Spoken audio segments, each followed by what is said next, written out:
Thank you for joining us today. I'm Adam Cano, a member of the class of 1990 and a parent of a University of Rochester student.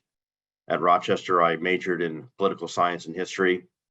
Plus, I was very involved in theater and WRUR, our student-run radio station. These days, I'm Senior Vice President at the global communications firm Edelman, as well as an adjunct professor of communication at American University in Washington, D.C. I'm also Vice Chair of the Alumni Board, a group made up of 22 members representing each of the university's schools, with the purpose of engaging all alumni and students in a lifelong connection with one another and with the university. Today's lecture is part of a series launched back in April 2020 called Experience Rochester that exemplifies the university's commitment to that lifelong learning. The series features topics and speakers that are unique to the university. And we have a wide range of registrants joining us for this session, including students, parents, and alumni, and I welcome you all. And I'd also like to introduce today's speaker. Randall Stone is professor and chair of the Political Science Department, as well as director of the Scholarly Center for Polish and European Studies at the University of Rochester. Professor Stone specializes in international relations, international finance, and international organizations. He was a Fulbright Senior Scholar in Berlin, has consulted for the International Monetary Fund, and is a current member of the Council on Foreign Relations. At the end of the session, Professor Stone will answer as many questions as from our audience as time will allow, and you can put those questions in the Q&A box on your screen at any time. Jane Gatewood, Vice Provost for Global Engagement, will moderate that Q&A session. And once again, I thank you so much for joining us, and I'll turn it over to Professor Stone.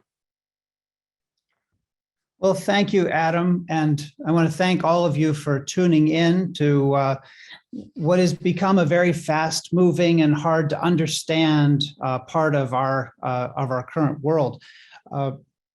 It's become clear as we have grappled to come to grips with the rapid changing events in Russia and Ukraine that a series of miscalculations have taken place. And we can't blame Vladimir Putin for all of them because we made some of the same miscalculations too. We analysts were surprised by a number of the things that happened that I think surprised him. So he finds himself in a very in a tragic mistake, I think, from which he's going to have to try to extricate himself. And the Ukrainians are the victims of this mistake. So are untold numbers of Russians. And the consequences for both Russia and Ukraine, and frankly for the world, are going to be very significant and long-lasting. But at least four things I think we can pretty confidently say were surprising to Vladimir Putin because they were surprising to observers all over the world. First of all, the NATO response to the invasion of Ukraine.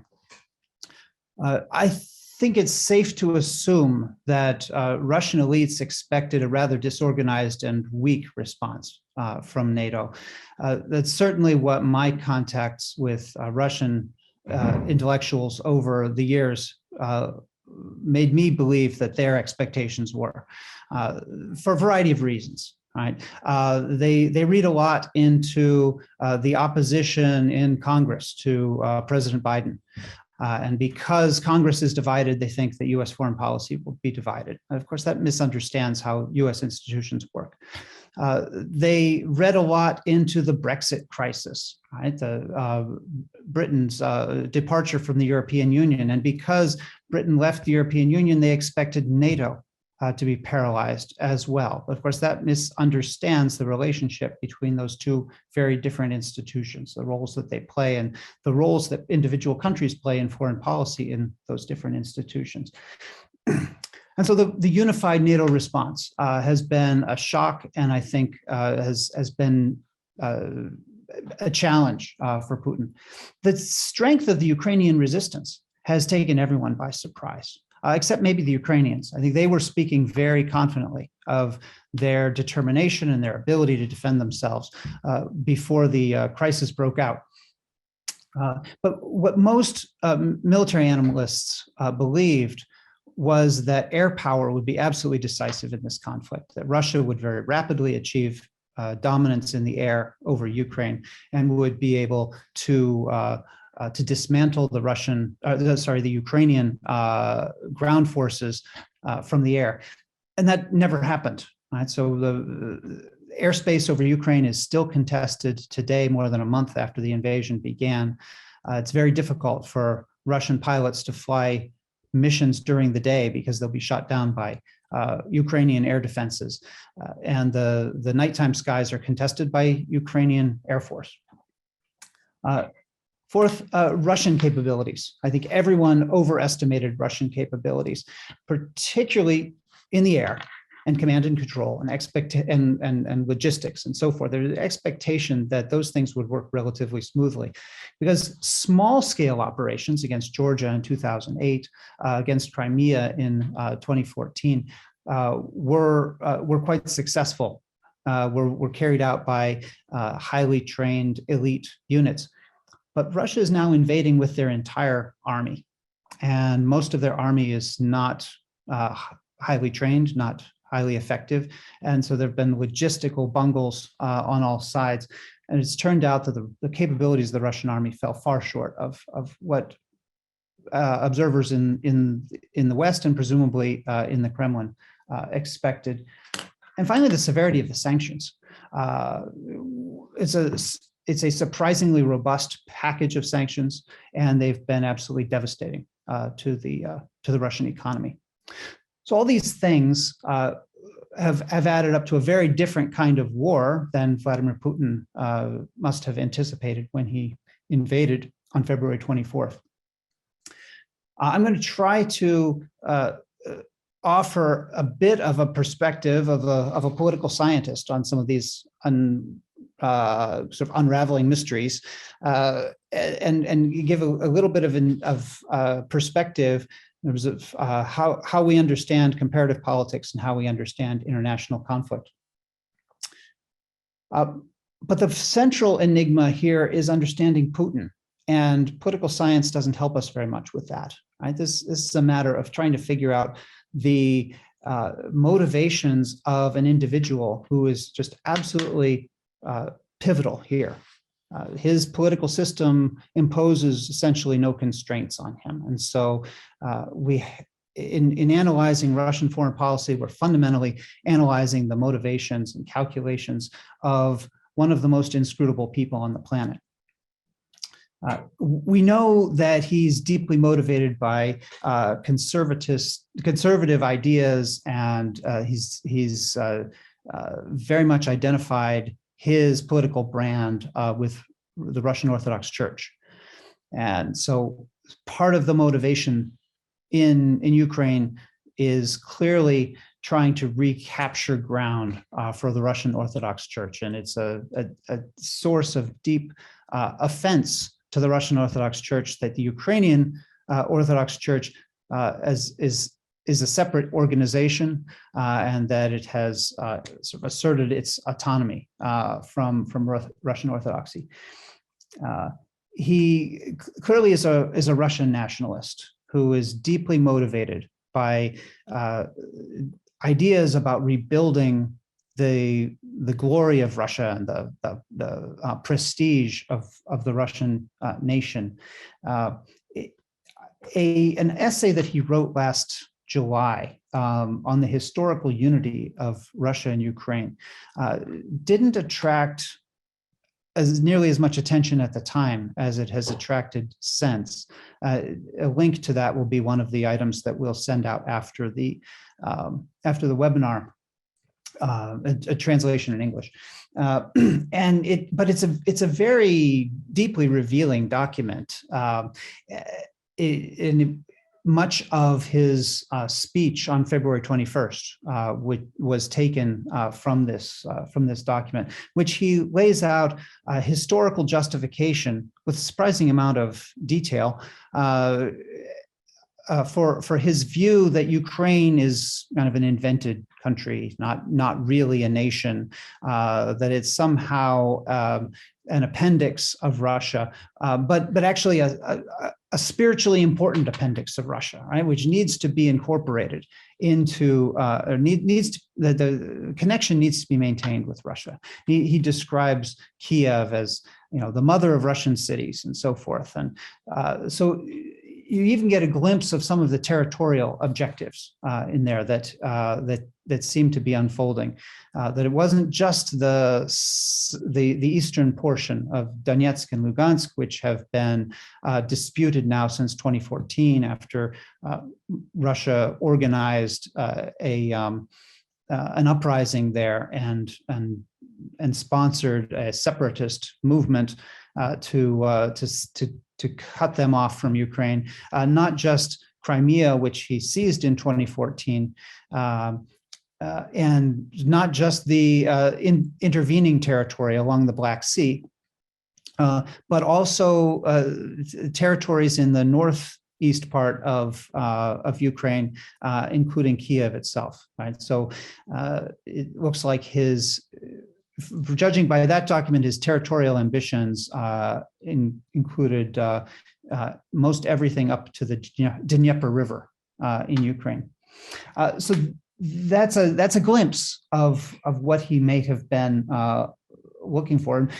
As a matter of comparative politics, we know that autocrats have particular kinds of dilemmas that they face in terms of maintaining power. That most autocratic countries now conduct elections. That wasn't true during the Cold War. Very few autocratic countries conducted elections then, but it's become very common. About 2/3 of autocratic countries now conduct elections.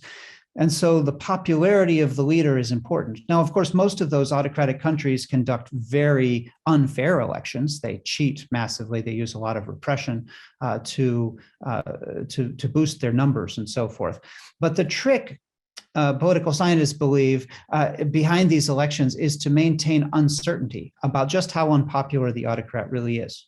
And if they consistently poll more than 50% of the population, well, then maybe they're not too unpopular, right? And even though everyone knows that they're cheating to get those numbers, they don't know how much they're cheating. They're not sure how decisive the repression is and so forth. And so it's keeping people guessing. And most importantly, it's keeping the other important people in the power ministries guessing, right? The head of the military, the defense minister, the head of the secret police, right? We have to keep those people uncertain as to just how much popularity the leader has, so that they'll be deterred and that they won't try to carry out a coup. And so the Achilles heel of these autocratic governments that rely on a sort of semi-competitive electoral system for legitimacy is that they can lose legitimacy quickly. And this is what Putin has been worried about. I think ever since the Orange Revolution in 2004.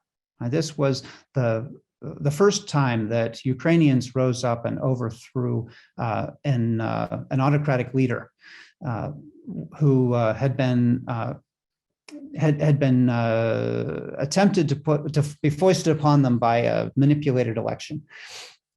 And Putin saw this and saw, well, this can happen here too. Right? The Russian elites coined the term colored revolutions and thought of that as a threat, right, to their form of rule. And these colored revolutions spread to various other places, right? There was the Rose Revolution in Georgia and right, the Tulip Revolution. And then in 2014, it happened again in Ukraine, right? So once again, an autocratic leader had been brought, had come to power. So it was the same individual, right, who was attempted to steal the election in 2004. Yanukovych was then elected in a free election a few years later because the opposition to him was disorganized. and then he reconsolidated kind of authoritarian control. And in 2014, the people of Ukraine rose up spontaneously to overthrow him and established the current democratic government. So this is an existential threat to Putin. So part of the question running through our Western analysts trying to understand Putin's objectives has been, to what extent is he telling us honestly that his objection is to the possibility of Ukraine joining NATO? To what extent is that just a fig leaf covering his true concern, which is Ukraine joining the community of democratic nations? Because if Ukraine can do it, then why not Russia, right? After all, Ukraine is poorer than Russia. Ukraine is culturally similar in many respects to Russia. If they can have democratic movements and democratic institutions, well, why can't it happen in Russia? And the problem is, of course, it could. So it seemed to be sort of the fundamental problems of understanding Putin. So this presents certain dilemmas for U.S. policy. The United States would like to try to wrap up this war, which of course has to have a negotiated settlement. Wars almost always end with negotiated settlements. And we face tremendous humanitarian disaster in Ukraine. Mariupol has been virtually leveled. The Ukrainian authorities tell us that 90% of the structures in Mariupol have been damaged. This is the city along the Black Sea coast between Crimea and the Donbass, which is now the one holdout in that region, preventing Russia from having a secure corridor between Crimea and the east. So how should the United States respond? Well, I think we want to respond in such a way as to leave open possibilities for negotiated settlements, right? Because we're not going to get a settlement very likely under other circumstances. So how can the war end? Well, there's a series of problems that make it difficult.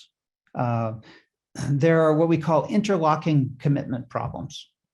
So a commitment problem by one actor, which makes a negotiated settlement difficult, which then connects with a commitment problem by another actor.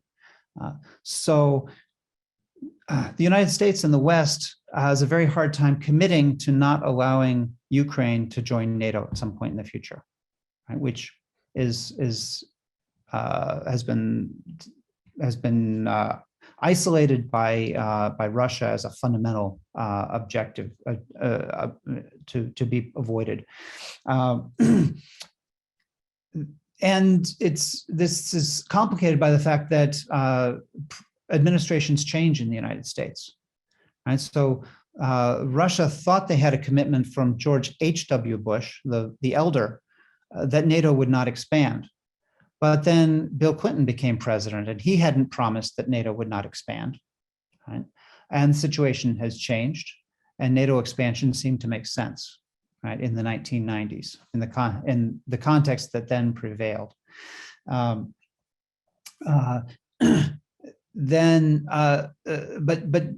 Clinton only expanded NATO so far. But then George W. Bush, the younger, when he became president, advanced the idea of expanding NATO, not only to include Estonia, Latvia, and Lithuania, right, which happened in 2004, which were former parts of the Soviet Union and were very close.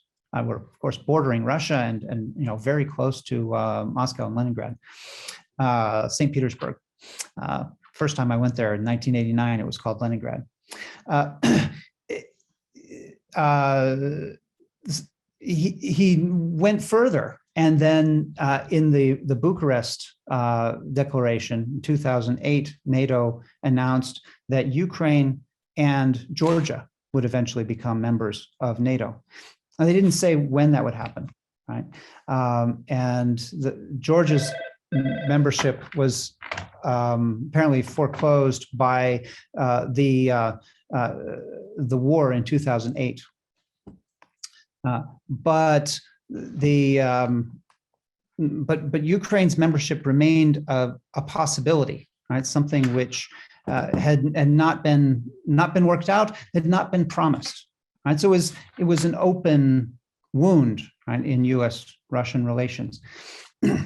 On the other hand, Russia can't commit effectively not to invade Ukraine, right? They've now done it twice. Russia promised in 1994 in the Budapest Memorandum that in return for Ukraine giving up their nuclear weapons, Russia would guarantee the independence, sovereignty, and territorial integrity of Ukraine, right? And now it's violated that promise twice on two different occasions. So how do we resolve a problem where neither side can really effectively, credibly promise to the other the fundamental thing that they need to promise in order to make peace? Combine that with authoritarian dilemmas, right? Putin was in a pretty secure position up until February 24th. He was really unlikely to be dislodged from power. He had solid control of all of the power ministries in Moscow. He had his cronies from the former KGB and agencies to take over those ministries, and there wasn't very strong opposition, right, to his rule. Right? The majority of the Russian population gets their news from Russian television, which is controlled and has been under a pretty strict regime of state control for years, and were unlikely to even to vote against Putin. And the sort of mobilized, well-informed, westernized elite in Moscow and St. Petersburg were problematic, but they were kept under wraps. Right. So he was relatively secure politically. Well, this could change, right, with a disaster in Ukraine. And we already have signs that many thousands of Russian troops have been killed in Ukraine. We don't know how many thousands, but low estimates say about 7,000, and high estimates say maybe 15,000 have been killed. And what was supposed to be a relatively easy military operation has turned into a quagmire. Right? This could lead to popular unrest, which threatens Putin's regime. Right? So does that mean that in order to end the conflict, he has to have some kind of a victory? He has to have something that he can sell as a success.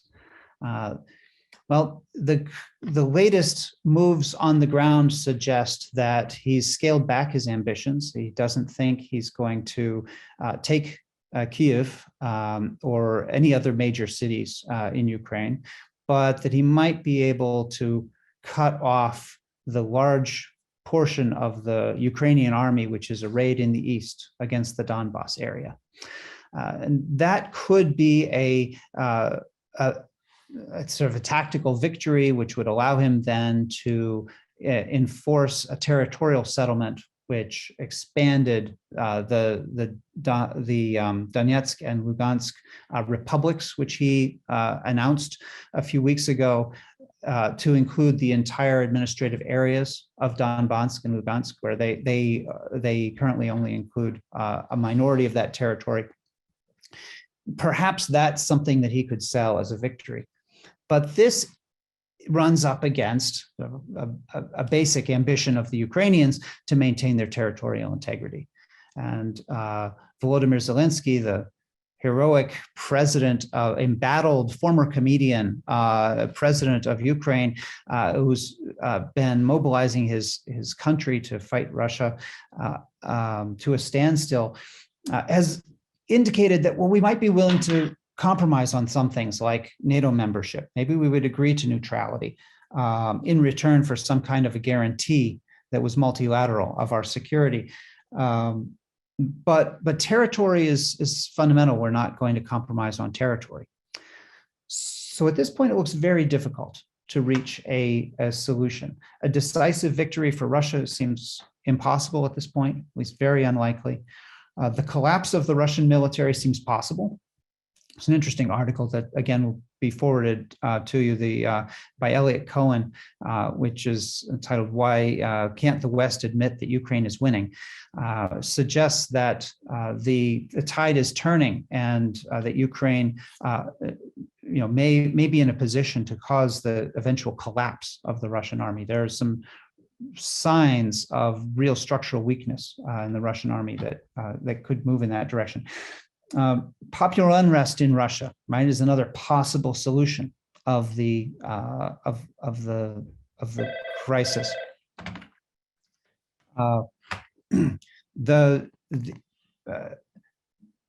What's crucial, I think, for American policy is to keep in mind that we don't want to escalate the situation in such a way that it puts the United States and Russia in direct conflict. This is extremely dangerous. We have a dictator who has his back up against the wall. He's going to be looking for any way out at this point. And escalating, turning this into a war with the West would be a way out for him from a series of terrible mistakes that he's made. Right? We need to avoid giving him that opportunity and make certain that we do not allow this to become a nuclear exchange, right? Which I think if some of the proposals for a no-fly zone over Ukraine, or for sending Air Force into Ukrainian airspace had been followed, I think there would be a real danger of escalation that could lead to nuclear war. I think I'm going to stop there on that happy note and invite Jane to field some questions. Thanks so much, Randy. This is really helpful in unpacking all of that's going on. A number of questions have come in while you've been speaking. Since you ended on the note of very grim possibilities of nuclear war, chemical weapons use, could you talk to us a little bit about what you see in that domain and the likelihood and what possible NATO response might be? Okay, I'd make a distinction between chemical and biological weapons on the one hand and nuclear weapons on the other. I think both chemical and biological weapons are really not useful as military weapons. They're useful as ways of terrorizing civilians. I think it's highly unlikely that they would be deployed there've been some gaffes about, well, we would respond in kind, but of course the United States wouldn't respond with chemical weapons, right? To the use of chemical weapons.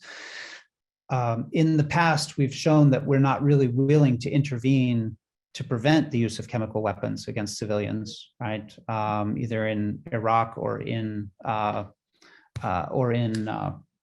Syria. Nuclear weapons are primarily important here because we're in a situation of extended deterrence.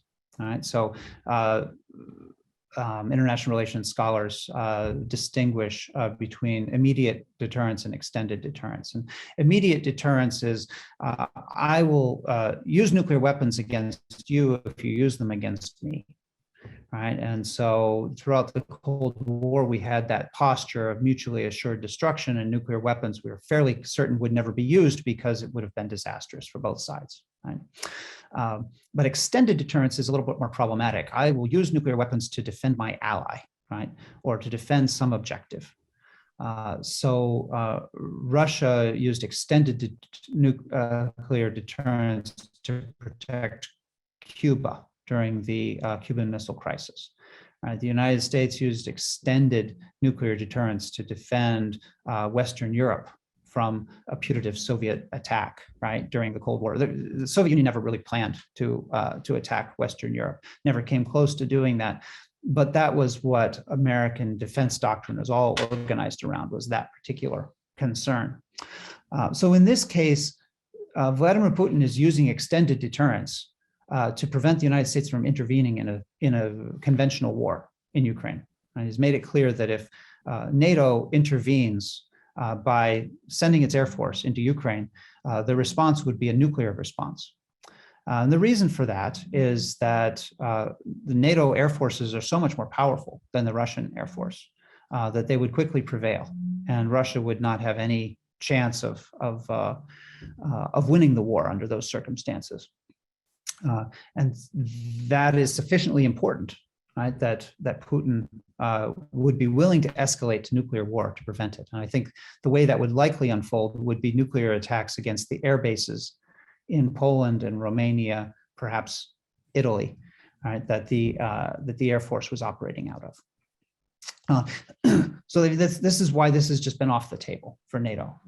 No one has wanted to discuss the possibility of intervening in that way, because it just seems so credible that Putin would be willing to escalate. Why? Because he was willing to take the risk in the first place. He's willing to put himself in a position where if we intervened, he loses, and probably loses everything, right? Not just Ukraine, but his regime, maybe his life. Right? If he's willing to risk that much, well, it seems likely that he's willing to take the next logical step, which is to risk nuclear war. Let me follow up. There have been a number of different questions about, how, and you talked about it a little bit, what is the off-ramp for this? And you talked about various ways of de-escalation. What is the likelihood, in your view, of Putin remaining in power? Is unrest, is information getting through?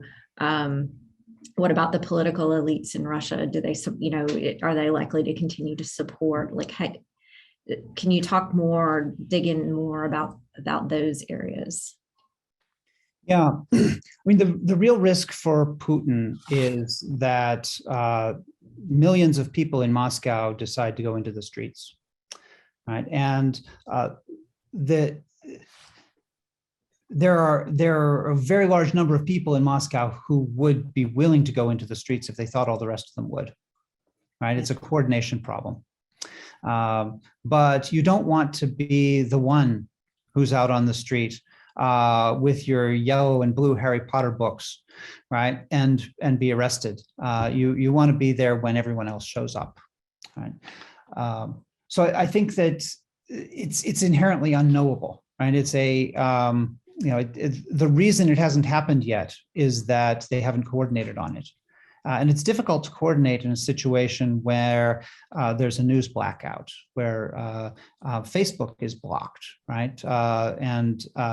It's difficult to get outside news, right? So we don't even know in the West how much protest is going on in Russia right now. The latest news articles I was able to find on this were about a week old.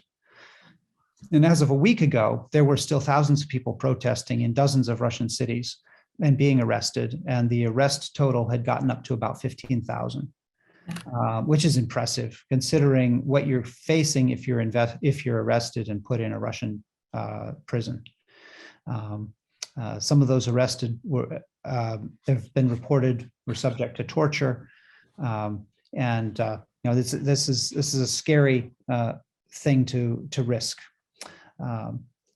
So it's a very real possibility that if the news comes out that there's been a severe reverse, people become aware of how bad the situation is and how many Russian soldiers are coming back in body bags, that the Russian population may rise up. And it's particularly, I think the danger is exacerbated from Putin's point of view by the fact that the populations of Moscow and St. Petersburg, by and large, have never supported him.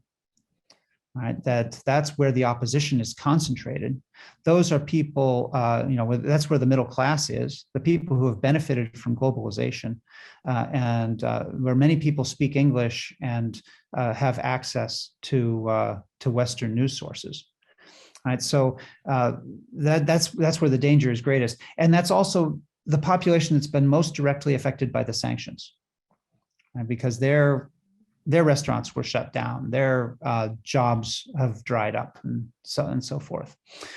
So it's a dangerous moment for him. But at the moment, it looks like it's not happening. Yeah. So let me ask a few things about, let's gaming this out. What about, are there likely to be war crimes charges for Putin in some future case? And will Russia have to pay reparations to rebuild Ukraine? A number of people have asked these questions in the chat already. Mm-hmm. Yeah, well, these are some more of those sort of interlocking commitment problems, right? Because sometimes the way you get a dictator to back down is to promise that you won't prosecute them, right? And sometimes those promises become harder and harder to carry out because now we have an international criminal court, and there's nobody that can stop the International Criminal Court from prosecuting Putin. Now, they won't get a referral from the UN Security Council, presumably, because Russia would veto it, and probably China would veto it as well. But they don't need a referral, right? Ukraine could bring a case, and if the prosecutor decided to take it up, they would take it up. So Putin probably can't leave Russia at this point. And probably his assets outside of Russia will be subject to, seizure. At least there'll be lots of litigation about that going forward. It would be difficult, I think, to get Russia to fork over money to rebuild Ukraine, although if they end up in control of certain parts of Ukraine, they will have to rebuild those, right? They're fighting hard to try to take Mariupol, which is a ruin now, and they're going to have to rebuild it if they end up in control of it. But there are something like $400 billion worth of Russian central bank assets that have been frozen in the West. And one of the articles that I put in the list is about ways in which Russia has managed to perhaps evade those controls for a portion of that money by cooperating with China. But there's still $320 billion or so that are frozen, which could be turned over to Ukraine to use to rebuild the country. And I think that's not a very unlikely scenario. Okay, that's helpful. You mentioned China in passing a couple of times, and we've got a couple of questions in the chat. One from, I'm seeing anonymous attendee, but what's China's role in this, and what does this also embolden China to make a move on Taiwan?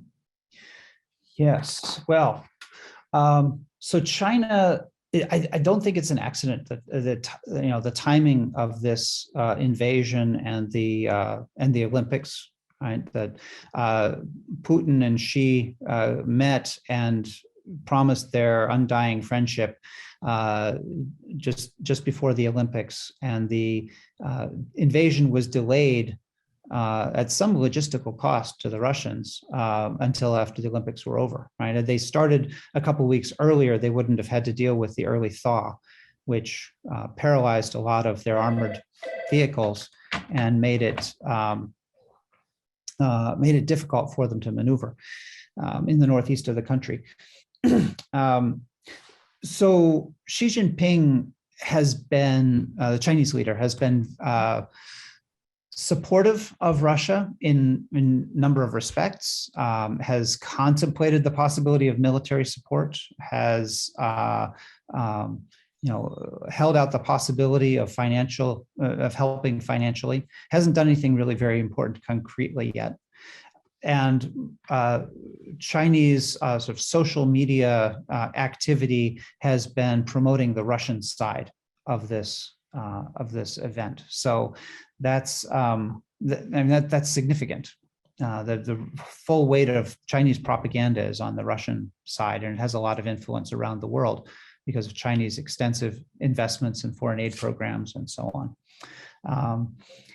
But I think the Chinese leadership is conservative and cautious. Of course, I would have said that about Putin until a month ago, right? So I might be wrong. China has wanted to reclaim Taiwan ever since the nationalists retreated to Taiwan in 1949, and they've never changed their policy on that at all. Their claim is that Taiwan is a part of China, and they insist on everyone else giving lip service to that same notion. So I guess the question is, what might Xi Jinping have learned from the response to Ukraine? And I think that if anything, it would tend to deter moves against Taiwan rather than reassure him, right? Because the West has been remarkably unified about this, surprisingly unified. If we'd responded with a lot of recriminations against each other and no cooperation, then something more like the way the West responded to the Soviet invasion of Afghanistan in 1979, then that would be really reassuring to China that, well, they probably wouldn't respond in any effective way if we were to grab Taiwan, right? And the severity of the sanctions that have been imposed in Russia, right, has been remarkable.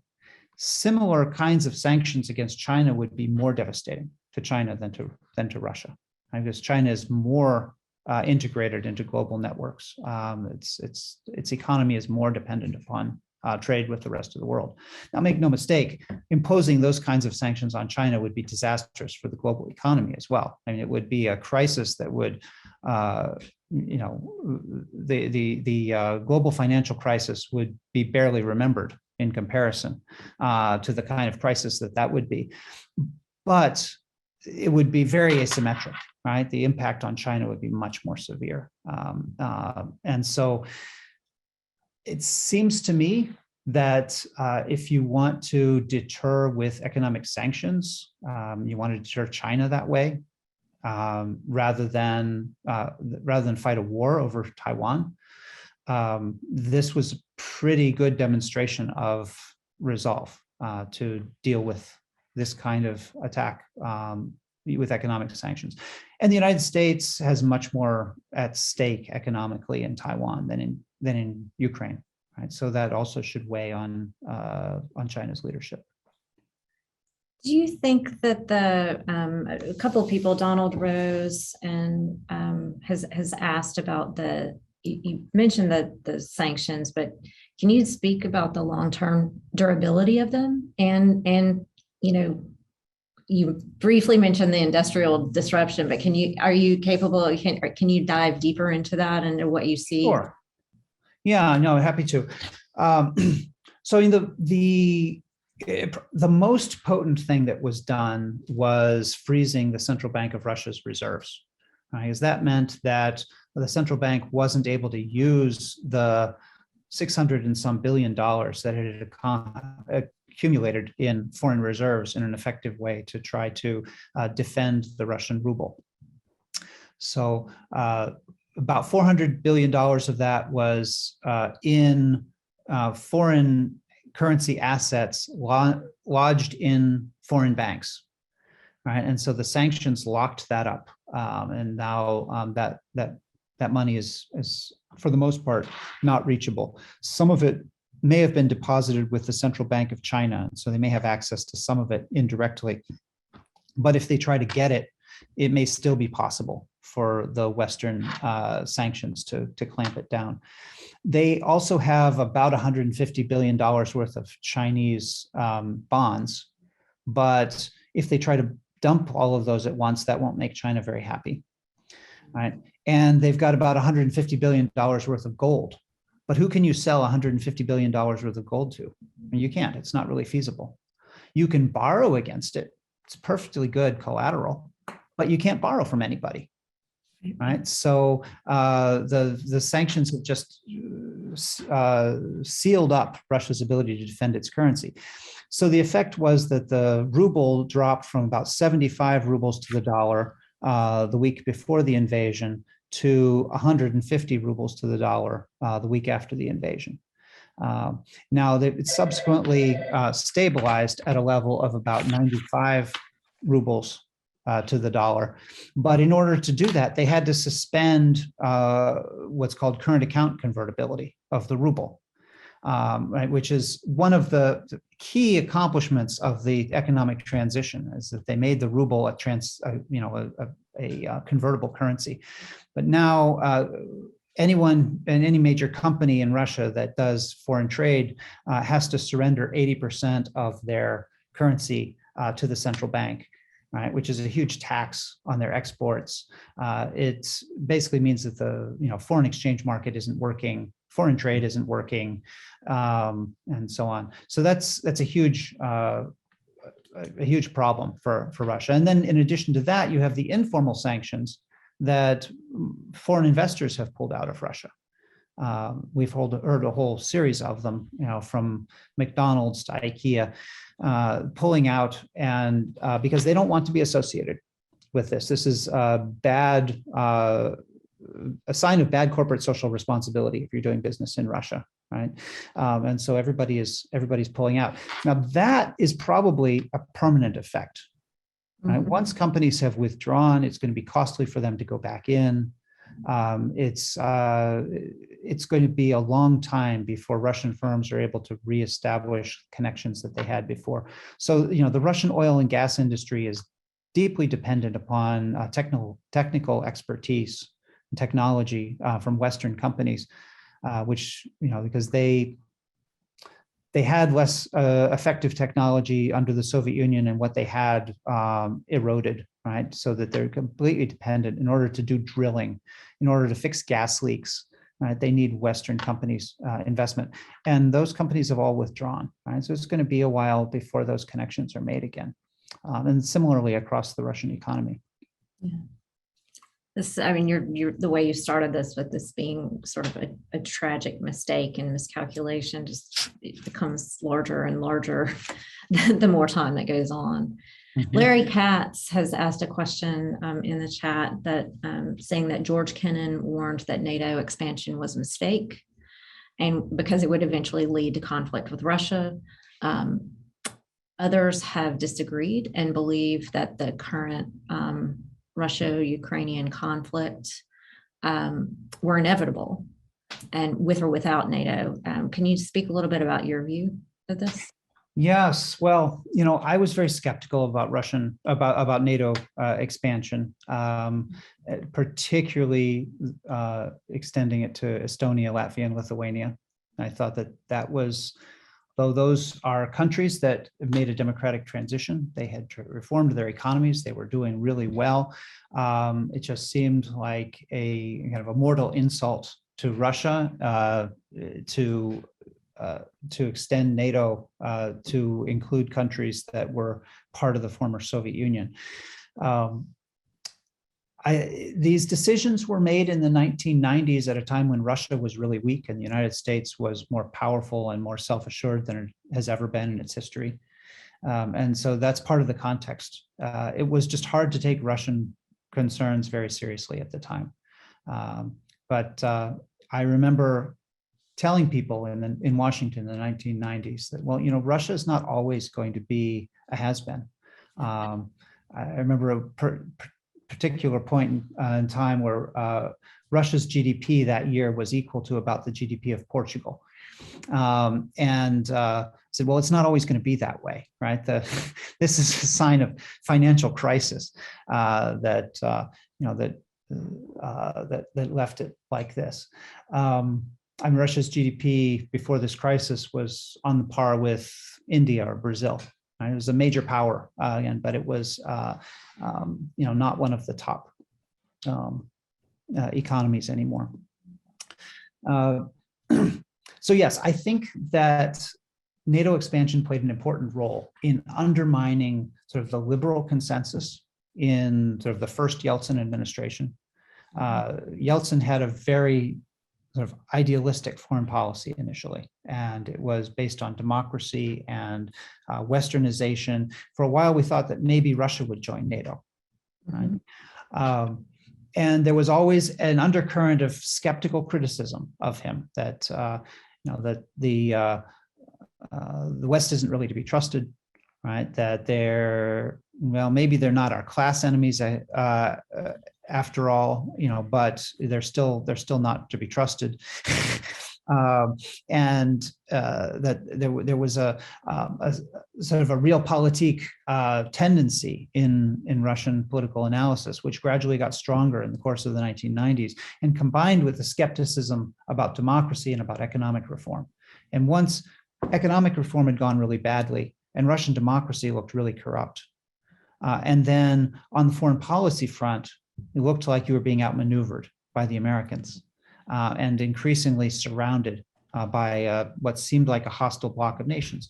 This led to a kind of xenophobic backlash, right? And that's part of how we ended up with Vladimir Putin. Though I think, so there were two possible choices, right? You could bet on a good outcome in Russia. And if you thought that the probability, that the sort of conditional probability of a good outcome in Russia, conditional on friendly Western posture without a lot of NATO expansion, was high, then it was a good bet to take, right? If you thought that that probability was actually really low, right, that Russia was probably not going to be able to remain democratic, and was probably going to become return to sort of pan-Slavic xenophobic background that it had before, then in putting all your eggs in the hopeful outcome might seem naive and too trusting. And so a lot of people argued, well, no, yes, NATO expansion could be risky, but not having expanded NATO could be risky too, because what if we face somebody like Vladimir Putin in the 2000s and we haven't drawn a line in the sand to protect these democratic countries? So in retrospect, I'm glad that Poland is a member of NATO, and that Poland is not subject to the kind of pressure tactics that Ukraine is. But I think that the threat to expand NATO to include Ukraine at Bucharest in 2008 was a big mistake, right? It overextended us. We weren't actually prepared to do it. And threatening to do something that you'd have no intention to do, which is threatening to your opponent. Well, now we're calling them opponent. We used to call them partners. Is likely to lead to bad blood and escalation. Yeah. Can you talk a little bit about, this is going to be the last question, and Robert Meditz in the chat has asked, about the long-term implications for Europe, NATO, and the EU, especially neutral countries like Austria, Sweden, Switzerland, Finland. Can you do a little forecasting in the European sphere? It's interesting. I guess I don't think it's likely to lead Finland or Sweden to want to become members of NATO. They've been neutral for so long, and they're so comfortable with that status. And they were neutral when the Soviet Union was much more threatening than Russia is, right? And there's no sort of prospect of those countries being taken over by Russia. So I don't expect a lot of change, but we have seen some reshuffling, right? That Austria, was neutral during the Cold War, and there was an agreement in the 50s that Austria would be allowed to be democratic as long as it stayed neutral, and Russia withdrew their forces and so forth. But Austria is now a member of NATO, right? So that's been a shift. I guess the big question is what happens with Ukraine. All right, so suppose there's a partition of Ukraine again, right? And Russia ends up with more of the east and more of the southern part of Ukraine. Can we really expect that Ukraine doesn't become a member of NATO under those circumstances? It seems more and more likely that somehow it's going to happen. We don't know who's going to be president of the United States in a couple of years, but it could be someone who's really unpredictable in foreign policy, right? And so that seems like very much a possibility, and that makes it very difficult to resolve the current crisis. Thank you very much. I think that was our final question. I would like to thank everyone for coming. Randy, do you have any final comments that you'd like to make to everyone? Well, I want to caution people not to spend all your time thinking about Ukraine, right? Put on my professorial hat for a moment and say, there's a midterm coming up. Do something else. Take a break. Don't spend all your time glued to the television set because it's bad for your mental health. But I want to thank you for taking this so seriously and for tuning in and thinking about these things. There's also, a bright spot in all of this. I think if you want to see something that's really inspiring, take a look at Volodymyr Zelensky's series, Servant of the People. It's available, at least the first series of it, first year is available on Netflix in Russian with English subtitles. The subtitles are good, and you get most of the jokes, I think. There are some language jokes that you won't follow, and there's some things that are very much related to the sort of post-Soviet context, right, that might be a little inscrutable. But it's delightful to see how the Ukrainians are making fun of themselves and the atmosphere of freedom and so forth. It was made in 2015, so after Ukraine transitioned back to democracy, and you can see why he was, seen as such a sympathetic figure. We thought it was really amusing that a comedian was elected president. It's almost like electing an actor or something to be president, right? But he was, he's turned out to be quite a statesman. And you can see in this show why people had a very sympathetic view of him. Right. I appreciate ending with the right spot. And I appreciate also the suggestion not to spend all of our time monitoring the crisis, but to remain engaged. So I think that balance is important. I want to thank everyone for joining us today on this challenging topic. Many of you have asked how you can help and ways that you can support, and also asking questions about what the university is doing to help support refugees affected by this crisis. And we are engaged with 2 groups that help place displaced scholars. So we help support them. We will follow this event with some links of curated information for how you can help. One of those does include our Global Emergency Response Fund, and there's a link in your chat that you can follow. That Global Emergency Response Fund does help Ukrainian students and scholars, and this is what we also use to help place displaced scholars here at the University of Rochester. I'd like to invite Adam Kano back to give any final closing remarks. But I can't thank you all enough for your engagement and your attention. Adam? Yes, no. Thanks, Jane. Yes, thank you, Jane, and thank you, Randy, for that very timely and informative session. As somebody who represents a global client base, particularly in aerospace and defense, a lot of what was covered today would definitely rings true and relevant to what a lot of us are seeing elsewhere in industry. Again, I want to thank all of you for joining us today. We hope you've enjoyed the program. We definitely want to hear your feedback. Please take a moment to share your thoughts about the session through a brief anonymous survey. The link for that survey will appear on your screen here at the end of the webinar, and you can select continue to get to that survey. Please also plan to join us on Thursday, April 14th at 12 Eastern for our next Experience Rochester event, The Effects of Supply Chain Disruption on Trade, Output, and Prices. also very relevant to my aerospace and defense clients. But hope you can join us. And again, thanks everyone. Have a great afternoon. Stay safe.